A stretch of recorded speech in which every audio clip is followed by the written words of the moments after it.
All right, we're going to get started with our next session just so we can try to stay on time as much as possible. This is a session that's near and dear to my heart, and I want to start out by introducing the session, then introducing our speaker for this session. So this is something we decided to put together as we were building this conference in the hopes that we essentially start something here today that continues throughout the year and onward in terms of colorectal cancer prevention and helping some of our underserved patients in the Denver metro area. And in that light, we've invited Andi Dwyer here to give a talk. It's going to be entitled Building Capacity for Colorectal Cancer Screening in Medically Underserved Communities, the Links to Care program. Andi is someone I've gotten to know over the last couple months. I have some notes here that I want to read. She's an incredibly accomplished young woman, and to read all her accomplishments, I need to write them down. So Andi Dwyer is the director and one of the founding members of the Colorado Cancer Screening Program, CCSP for short, at the University of Colorado Cancer Center. She's implemented the country's largest screening patient navigation program for preventative screening within the safety net clinics. CCSP is now growing its prevention and cancer control work to hereditary and lung cancer screening initiatives. She's also co-chair of the National Colorectal Roundtable for Evidence-Based Health Promotion Subcommittee and an executive committee member of the National Colorectal Roundtable. She's got extensive partnerships at the state and national level for health promotion activities, as well as partnerships within the realm of colorectal cancer. At the state level, Mrs. Dwyer is on the executive committee of the Colorado Community Health Worker and Patient Navigation Collaborative to help advance this work in Colorado. She's also the chair of the Colorado Cancer Coalition. And on the national level, Andi's the vice chair of the Patient Navigation Roundtable, supported by the American Cancer Society. She also advises Fight Colorectal, a national colorectal survivorship nonprofit, in their health promotion and research aims for the growing number of colorectal cancer survivors and advocates to bridge the public health, research, and medical care for better programs. And again, her talk will be entitled Building Capacity for Colorectal Cancer Screening in Medically Underserved Communities, Links of Care program. So thank you guys so much for having me. And I just want to say Dr. Jones, Dr. Kalra and team have been amazing, as well as Dr. Adminowitz, Patel, and others who really saw the potential in terms of really thinking about opportunities for screening for the medically underserved in Colorado. And so, as Blake mentioned, we have been working for about the past 4 or 5 months thinking about building capacity for the medically underserved. And when I say that, I'm really talking about those who have Medicare, Medicaid, as well as those who have no health insurance, and thinking about access to care. One of the programs that I help lead out is particularly thinking about increasing colorectal cancer screening in federally qualified health centers, rural health centers, and critical access hospitals. So over the last 15, 20 years, really thinking about increasing those screening rates has been critical. When I first started in this work, we saw screening rates amongst those individuals for endoscopic screening, colorectal screening, and even stool-based screening somewhere in the 10 to 20%, but many of them are up now towards 40, 50, almost even nearing the 60% mark. So I'd like to say that a lot of the work that's come from our state cancer program, our cancer coalition and team, as well as funders all throughout the CDC, NCI, NIH have been pivotal in making sure the work moves. But we really do have a lot in terms of the need, in terms of thinking about the medically underserved. So what I'm going to need your help today is really thinking about needing your response and input based on some of the data and findings we have in terms of getting feedback from our safety net clinic systems about where they are, what they need, and the trajectory of what it's going to take to increase screening rates for the medically underserved. Assess the willingness, of course, from all of you to engage in ongoing efforts to support in the Links of Care work. And again, I think we already have several champions in the room who are really going to hear the need and really think about how do we connect the dots to hopefully grow something that's not just a spotty type of approach, but what can we think in terms of a systematic approach for responding to the need for capacity for colorectal screening for those who have no health insurance, particularly Medicaid, and even those with Medicare. I'm excited that I get to have several of my team members. So Allie Bain from the American Cancer Society, please stand up. I almost said Slim Shady, the way I said, please stand up. Let's see, Ian Kahn from the American Cancer Society, or from the Health Department, Allie from ACS, Elsa Weltzing, who's also part of our team for the Colorado School of Public Health. Stand up. And then Dr. Hans Elzinga, who's with Salute Family Health Centers, who's also leading out a number of GI initiatives, who's also joining us today. And we're all collectively part of the Cancer Coalition. Specifically, I have an appointment within the School of Public Health, and many of my initiatives run through the Colorado Cancer Center. So when we do join today for some of the discussion, I'm going to please be asking for your input from the QR code. I don't know if you can do this from your seat right now, but we'd love for you to follow along, provide some input, as well as sign on for some continued discussion about where we're going in direction. Because again, I think what our goal is really to think a little bit about how can we look at in-kind, low cost, no cost type of opportunities to help support the medically underserved. So again, Ian, Ali, Hans, and Elsa will be joining us, as well as Blake and Avash, in terms of having that table discussion in terms of the direction and next steps. But what I want to share with you is a little bit of a finding. And again, this is with just a few of the health centers that we've been working with about their response to if colonoscopies are too expensive for patients who are uninsured, and we need a way to complete those screening in a sustainable type of approach that may oftentimes not need particularly for out-of-pocket expenses, but making something that's ascertainable. What kind of approach are we going to need to build a link of care project that can create a referral process across community health centers, regional specialty care groups to provide lower, no-cost screening? And so that's why we're here. That's what we're really going to talk about. And in terms of having our safety net partners who are specifically funded from our cancer control program at the State Health Department, we spent some time since about 2022 meeting with them to ask what are their needs, what is the baseline, where are they going, and what have they done previous that might be good sort of general direction for where we need to grow programs in the future, and how can our communities be really responsive to that. So essentially, we created a small questionnaire and an assessment, which I'm going to share some of those. And again, this is just a small bit of a snapshot in time from just a subset of clinic systems who are safety net clinics or rural health clinics all throughout the state to understand where were they, what did they need, and then having a little bit of time for us to be responsive in terms of thinking about building that network that I'd mentioned in terms of referral type of approaches moving forward. So essentially, again, I want to just also say from the beginning, this is essentially 5 different health systems. Dr. Elzinga even is part of Salute, who wasn't mentioned here. But I think this gives just a general sense of what we're hearing from our safety net partners who usually serve people who have no health insurance or types of public health insurance where access is an issue. So ultimately, when we looked at the survey findings in terms of STRIDE, Tepeyac, which are both in the front range, STRIDE has, I think, actually 5 to 10 different health centers all throughout the metro area. Tepeyac is also in Denver proper. Regional Mountain West, we have representation from Summit Community Health Center and Campagre Medical Center, and then the rural Eastern Plains in Lamar, Colorado, High Plains Community Health Center. So we're not just front range, we're really getting perspective from throughout the state in terms of really what the issues are related to screening. And so basically what we were hearing and what we've seen, and as I noted, ultimately when we looked at the screening rates, which is typically the UDS measures or the quality measures, we know that most of these systems are hovering at top, almost close to 40, but even Summit Community Health Center for all of their patients is about 20% in terms of overall screening rates as it relates to colorectal screening.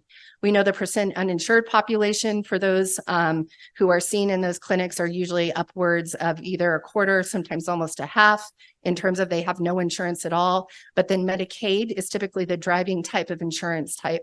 And then when we spoke to these individuals asking if you were really looking at the estimated number of colonoscopies that you need for your uninsured population, that would be symptomatic, asymptomatic individuals, what's your best sense of what you would need if colonoscopy were particularly the primary mode? So I just level set a bit in terms of thinking about these numbers. Again, this was really post and still almost pandemic period of time.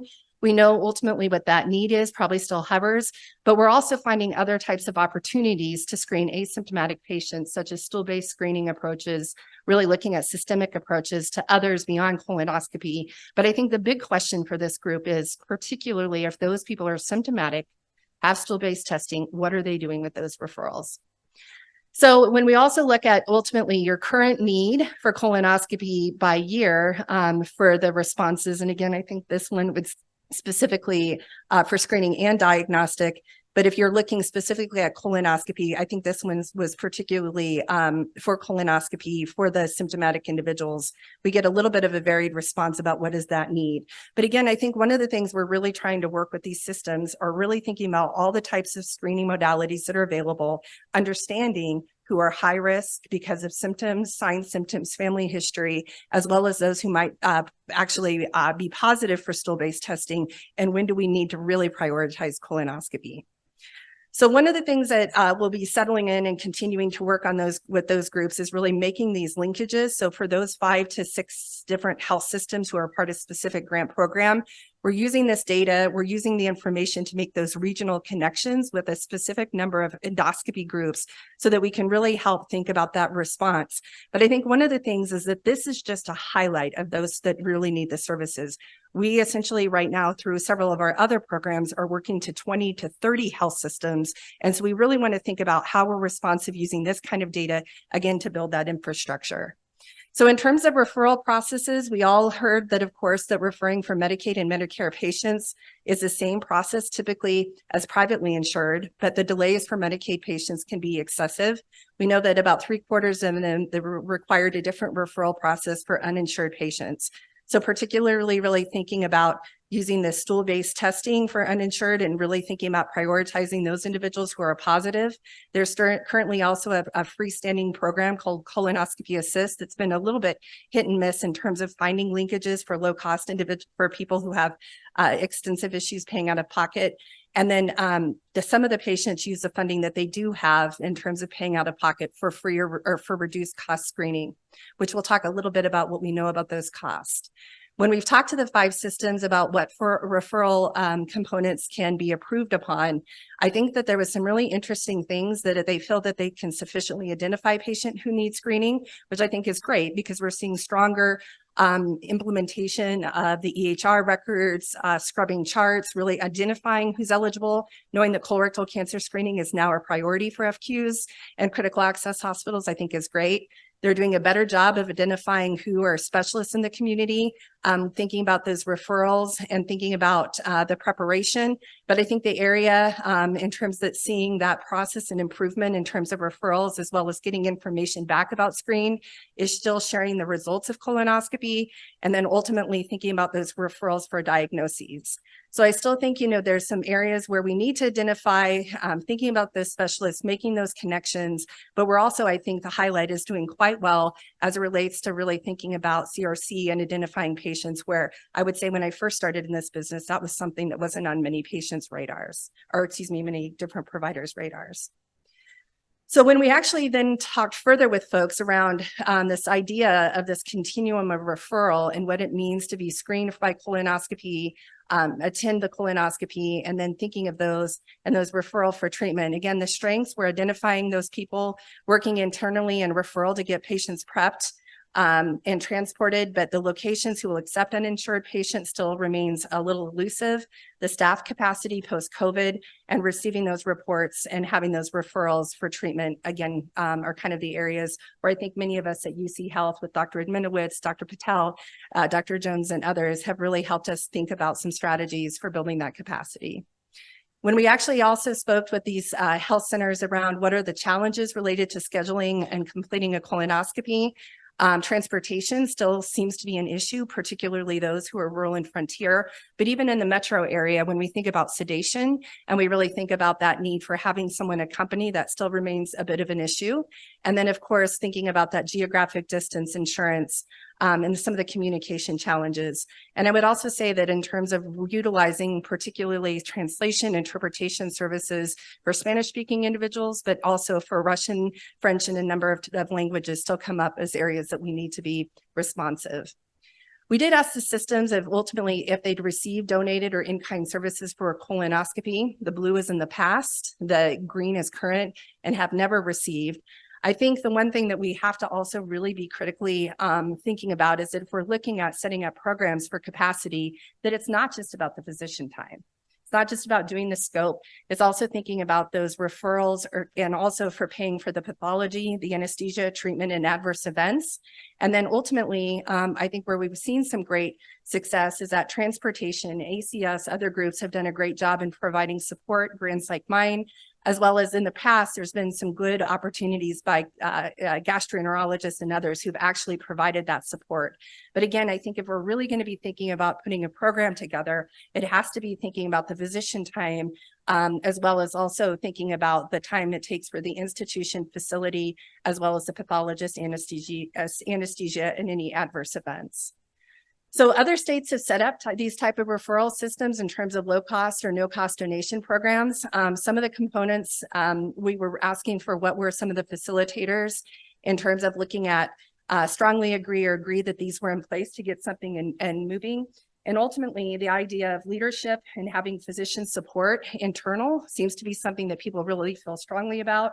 They can identify how many colonoscopies are in need, consistent with the other data that we see. We have a strong navigation and or coordination care program. I will say Colorado has done a lot in terms of building in navigation, reimbursement, workforce development, and really meeting the needs of the patients. So these are all really great things. And that ultimately they have support from a neutral party who can help convene and really get a referral system. And that's one area where we feel like we'd like to have stronger emphasis. And some people feel that that's helping, but this type of facilitated discussion today, I think will really grow that opportunity. And we have a strong relationship with specialists in the community to be responsive to the need. And that's where other groups say they had to be successful, and that's still an area of growth.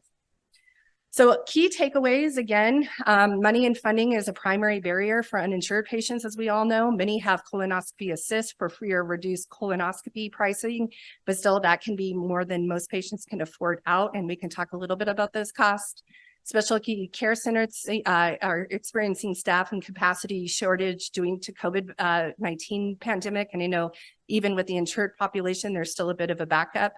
And we have lower no cost model existence in terms of looking at making those referrals. But even with language barriers, that's something that we have to really be thinking about, meeting the needs and the specific cultural and contextual issues that patients are facing.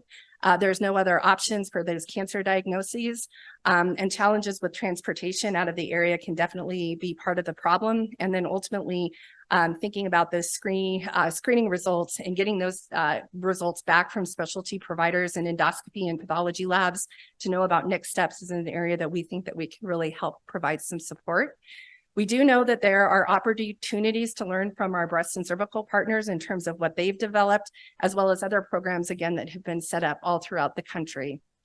One of several of my colleagues and I'll send this out just because I think this might be helpful in terms of those thinking about grants, grantsmanship and writing for future types of proposals.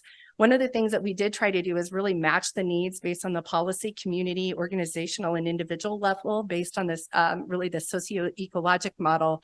And we've used this in terms of citing some of the reason and rationale for being responsive in terms of what we know in terms of needs of patients and really thinking about our funding moving forward. And again, I really do think that a number of the issues that we've spoke to really pair nicely to these areas that we're looking for support. And one of the things I will say is in terms of also looking at the policy level, you know, our state health department, many of our initiatives to pay for the tobacco tax have been responsive to cancer screening.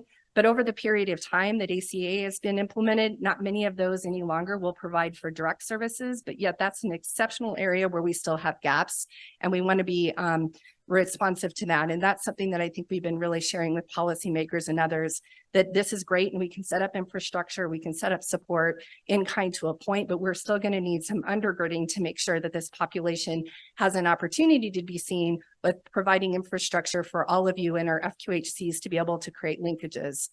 So I just bring this up, and this was just a snapshot in time again, where we saw in 2022 what many of our out-of-pocket costs. So even some of the programs that have been set up, like colonoscopy assist and others, we do know that at that period of time, in terms of out-of-pocket expenses, most of the time the screening costs were upwards of $1,000. I know this has come down, and I know that others sometimes have even lower reduced rates. But in terms of what was actually accessible publicly and in understanding what it would mean for out of cost, the prices were really still quite high for many of our individuals who had no health insurance. In terms of thinking about the examples of link of care of approaches, we do know that ultimately many of our states have been our other CRCCP CDC funded program who receive dollars from the feds through CDC to do colorectal cancer type programs when they've been working with partners to think about a links of care type of approach. Surgery on Sunday is something where there's been donated time for screening on weekends, evenings, and that was particularly an LLC that was set up to do that type of work. A baker's dozen, which I like to call it, is essentially some of the docs were doing 10 to 12 different scopes per day for insured Medicare, Medicaid patients, and then actually providing 1 or 2 free or in-kind services, which is something I think that we've talked about even within UC Health. How do you use an opportunity that's already the lights are on, the people are there? How do you use that infrastructure for uninsured? Designated colonoscopies per month. I think in March, we see different health systems. I think many of you have even participated for CRC month where we're seeing a donated time. And there are those kind of in-kind opportunities. Colonoscopy Assist is a free and standing LLC group, or not free, but it's a group that's specifically looking at linkages and providing patients that opportunity for lower cost. But again, over $1,000, sometimes still not accessible for patients. And again, March is CRC Awareness Month, where there's a designated month or a number of colonoscopies that are donated. So I think these are all areas that we've been looking at as top possible models that we could deploy these sort of implementation strategies in Colorado. But again, we really do need kind of an army of individuals who are from facilities, who are from the community, who are docs, who are nurses, who are people who are in the business administration side to really help us build this sort of infrastructure. And one of the things that I will say is that in our survey work, when we look at the central resources and coordination, most folks are really talking about this idea of information technology. Can we build something like a repository or a needs or endoscopy services in a database? Can we utilize our EMR, EHR systems to identify a matching type opportunity?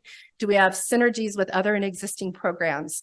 So Colonoscopy Assist, can we have a formal relationship with them, bring those costs down as they help make linkages, even with the e-consult or co-RIO, where these information highways for referral type of approaches, can we create something that has infrastructure where the EHRs, EMRs, or these technology pieces speak to each other, again, for that matching opportunity? Established information sharing, again, which would really help with that kind of the EHR technology component, and matching services. And so in my mind's eye, I'm thinking of like a Tinder for endoscopy. So I don't know really what that looks like. Everybody laughs. I see some head shakes. Not sure what that looks like. We're going to be beaning at the back table. So that's where we'll have that time to talk. But it does seem like that there is an opportunity. I will say that I have tried several of these types of approaches before. The month, I had 1 month in March several years ago where I had over 300 colonoscopies donated through the month of March, but essentially that didn't last. We didn't have the infrastructure. We didn't have the person power. We had a one-time thing. We got a lot of people screened, but we really didn't build in the pieces that we would need to have that make for staying power. The other thing I just wanted to mention quickly is the hospital discount and care program, I think is going to provide some opportunity as we think about implementation for referral services for care that's necessary. So we've been really thinking about that moving forward. But I think what's also important to think about is also, again, this idea of staying power. And I, in closing, wanted to bring some of the thoughts around donated colonoscopy from our partners.